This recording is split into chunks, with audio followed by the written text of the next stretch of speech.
All right, so let's take a second part here. I'm gonna see if I can get the light to work for me here. But this is the Becker BK9, and this is a long-term review because I've had the knife for a while, but it's probably the first review I've done on it. It's been a really good knife. In fact, it is my favorite woods knife. Now, would I consider it a bushcrafting knife? Yes and no. So you can do a lot of the things with this that you can do with a bushcrafting knife, but a Mora is better, or something along those lines for small detailed work. The BK7 I think would be better for some of that small detailed work. I had the BK2. I sold it to a buddy. It was just too heavy for what it did and what it was capable of. So I picked the Becker BK9. And I've been really happy with it. As you can see, there's been some wear on it. I have used it for quite a few trips in and out of the woods, so you'll notice the blade, the coating that they put on this has worn down a little bit, and I have nothing wrong with that. Matter of fact, it seems to actually work better after the material has worn down a little bit. The material's got some traction to it. You can see a lot of guys will actually strip that and then just go with the raw steel.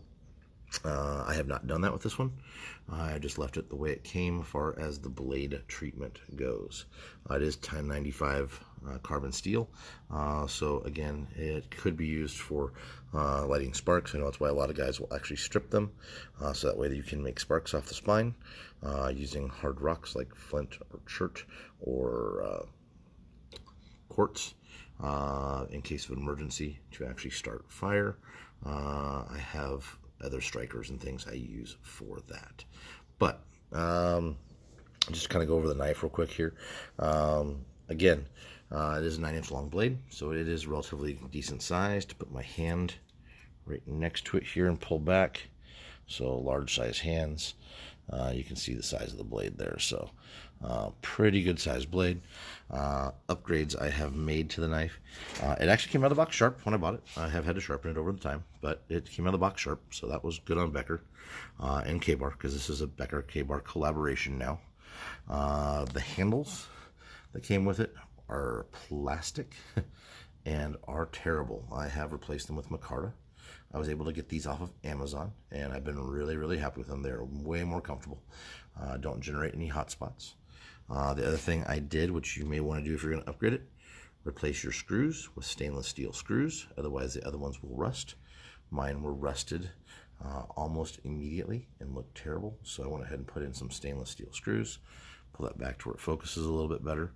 And then the sheath that comes with it is absolute trash. So what you're looking at here is pretty much a great knife blank, essentially. The blade, 1/16 of an inch thick. I mean, it's a good, thick, decent knife right there. So you're not going to break it. Good long belly to it, so it slices, it chops really, really well. But you're going to have to do some work to it to get it right. And that's the thing. But again, I haven't looked at the street price on these, but when I bought this one, I think I paid about $80 for it. They may be going up to about $100 now. Things never get cheaper, So we'll go that way here, give me kind of an idea of size. But they never get cheaper. But you're gonna expect to put anywhere from $30 to $40 into a handle, or to a grip, I should say. The sheath, depending on what you go with, I went with a Red Feather custom Kydex sheath, which is this guy right here. I'll show it to you. Now, this has been an awesome sheath. The guy who does these over at Red Feather Custom Kydex, super nice guy, super busy. So if you order one of these for one of your knives, expect to wait a while, be patient, but he will turn out a very, very nice piece of kit for you. I went with the dangler. This is a larger knife, so I wanted that to be able to flex around on my leg a little bit. It doesn't twist much, so it's got some drag there, so it doesn't end up out of position too much, but I want to be able to have that move with my body a little bit, so I went with the dangler option. I did set this up for, as you can see, a left-hand carry. Now, the reason why I set this up for a left-hand carry, now you can reverse this, so just so you're aware. I set this up for a left-hand carry because I typically also carry a gun. I typically tend to carry a gun on my right hip, and this plus a gun on my right hip gets to be a little bit much. So I tend to carry this on my left hip. So I have it set up for the left hand. If you want to reverse it, you just basically unbolt these, take the saddle piece off, which is this red piece right here, flip it over, turn it around, put it on the other side of the thing. Now you got a right hand sheath. So the sheath is reversible. Great job over the guys Red Feather Custom Kydex on that. You know, you can go with any color you want to. I went with like this FD brownish greenish color, and I had them put red piece of Kydex in between them just to kind of fancy it up a little bit. You'll notice everything's riveted, so there is a drain hole in the back. So if you guys are concerned about your knives getting wet and rusty, right there's a drain hole, and that's right at the tip. It's kind of hard to see because I got that piece of tape over there, but that is right at the tip, so it does drain. I don't have to worry about that as much. I'm in the dry desert, so not too much rust occurs here. You know, things rot from the sun. What I have done with this is I have attached a sail needle to the back of it. Needles are hard to replace in the wild. Can be done, but they're hard to replace. So I have a sail needle attached to the back of it. On the front of it, I have a piece of fat wood wrapped in duct tape. Again, it's a fire starter material. I believe having a knife should always have a fire starting equipment with it. So it's also got a ferro rod along with it as well. I've also got duct tape wrapped on the handle of that. And so again, now you're looking at, you know, you upgrade the knife with the micarta handles. And again, I'm gonna bring this down so you can see this a little bit better light.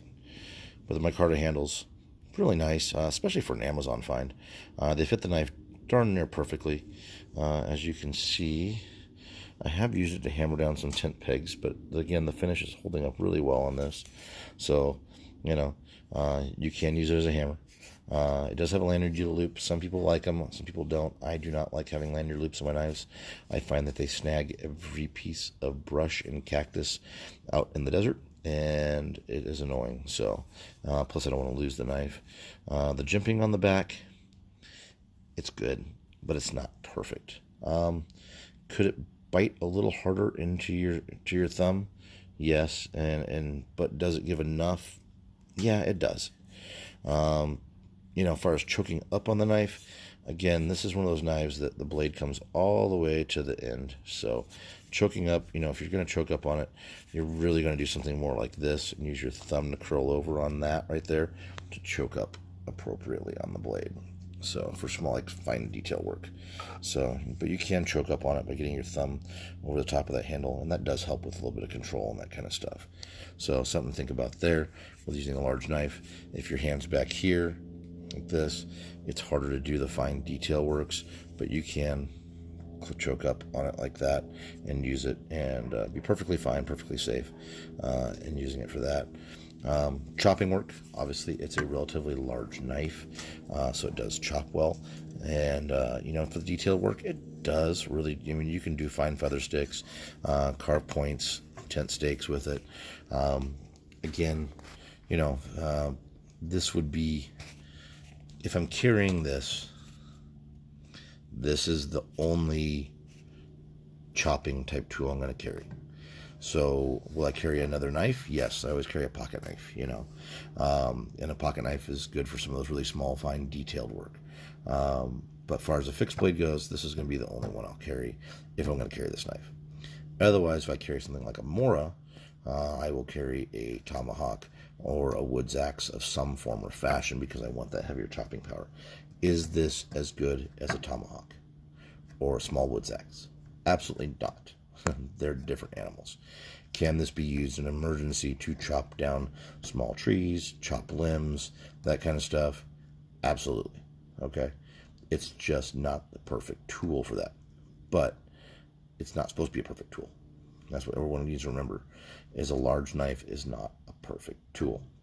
It's too large for some of the small tasks, and it's not heavy enough for some of the biggest tasks. But can you make it work enough across the spectrum? So the whole spectrum. Can it chop good enough? Can you do enough fine tasks with it to make this work as your primary carry? Absolutely. Absolutely. But, you know, again, if I was doing, depending on what I'm planning on doing, I may change my systems out between what I use. Far as in the holster, or the sheath, I should say, holster. He's talking about guns. So, yeah. So, put that down for a second here. Chase that. The holster, the sheath, I should say. I always like to say holster, but the fit and finish on this thing is excellent. Red Feather Customs does have the molds for these, so he was able to just make it, send it to me when he was done building it. But as you can see, nice fit right there. Grabs a hold of the palms, the swells on the handle really nicely. Far as retention goes, you know, again, it's not coming out. I've never had it come loose. I've fallen down a hill with this thing, and not had it come loose. The retention is really good. The added modifications are mine. You know, again, I like a large ferro rod, so I carry a large ferro rod. I like to have some fatwood with me because in my area operations, which is the low desert, the Arizona Southwest, fatwood is not easy to find. We don't have a lot of pine trees. Up north in Arizona we do. Just for everyone who thinks that Arizona is all desert, it's not. But where I typically am, we don't have fatwood. We've got lots of little dry sticks and stuff, but not a lot of fatwood. So fatwood's nice, especially if it's wet. You know, release from the sheath is actually really nice. Again, we've got it set for lefty, but just push the thumb down and it pops out. Easy enough. So again, is it a perfect tool? No. And by the time you get done, put this up here so you guys can see it, putting it all together, you're going to spend some money on one of these. You know, figure, again, I think I paid $80 for the knife back in the day. Then you're going to spend another 40 on handles. Then you're going to spend another 100 some odd on the sheath. So by the time you're all said and done, you will have the same amount of money into it as you would with some of the higher end knives that come with all these features. But you can do them at your leisure. You don't have to spend all the money at one time.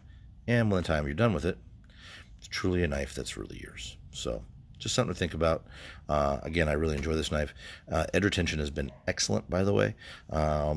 Chopping, hacking, carving, you know, it's good steel. It's a good knife. But again, remember, when you pick yours up, you may end up making modifications to it. So just something to think about. Catch you out there.